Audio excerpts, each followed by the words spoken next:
Costa Rica के ओसा peninsula के रेन फॉरेस्ट में हूँ। मैं जानता हूँ कि यह इलाका पैसिफिक से घिरा है। अगर मुझे कोई नदी मिल जाए तो मैं उसके साथ साथ समंदर तक पहुंच जाऊंगा और तब मुझे शायद कोई इंसानी बस्ती मिल जाए। जमीन पर मौजूद पेड़ और झाड़ियां ज्यादा घने होते जा रही हैं और उनके बीच से गुजरना मुश्किल हो रहा है। ये झाड़ियां बहुत घनी हैं और अब ये दूसरे जंगल के ठीक बीचों बीच हैं। ऐसे जंगल में दिशा भटक जाना जानलेवा हो सकता है।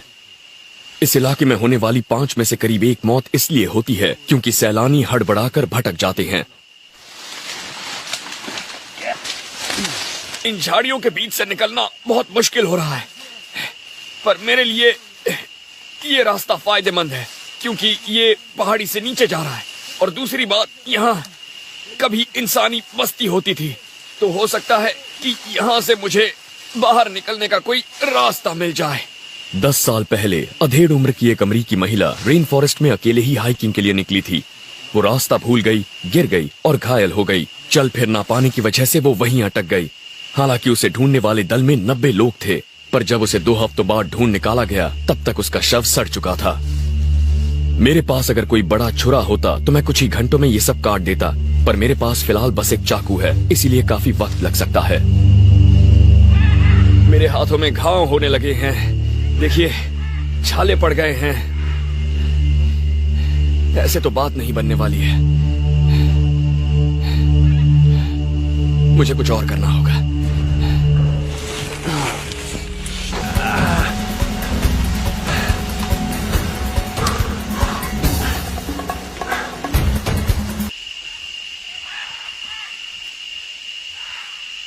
मैं खाने की कोई चीज ढूंढने के लिए नदी से दूर आ गया हूँ।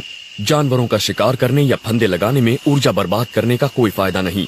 यहाँ खाने के लिए बहुत से पौधे हैं, नीचे गिरे फल हैं, जैसे कि ये गार्सिनियास। ये मेरे बहुत काम का है। इसका स्वाद लीची जैसा होता है और इसमें ढेर सारी नेचुरल शुगर होती है। पौधे यहाँ खुराक का सबसे आसान जरिया हैं।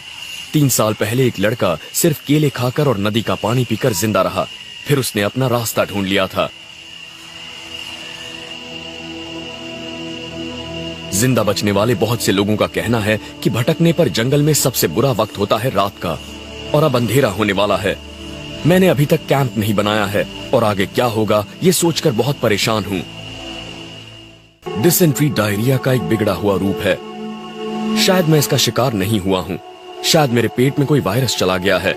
हो सकता है मैंने गलती से किसी बैक्टीरिया या जानवर के मल को छू लिया हो। मुझे यकीन है कि मैंने कल जो पानी पिया था वो साफ था, लेकिन इसने मुझे याद दिलाया कि मुझे और ज्यादा सावधान होना चाहिए। पानी में बहुत से वायरस और माइक्रोब्स होते हैं, इसीलिए हाइकिंग पर जाने के दौरान हमेशा पानी साफ करने वाली गोलियां ले जाइए। पर कभी कभी किस्मत आपका साथ नहीं देती।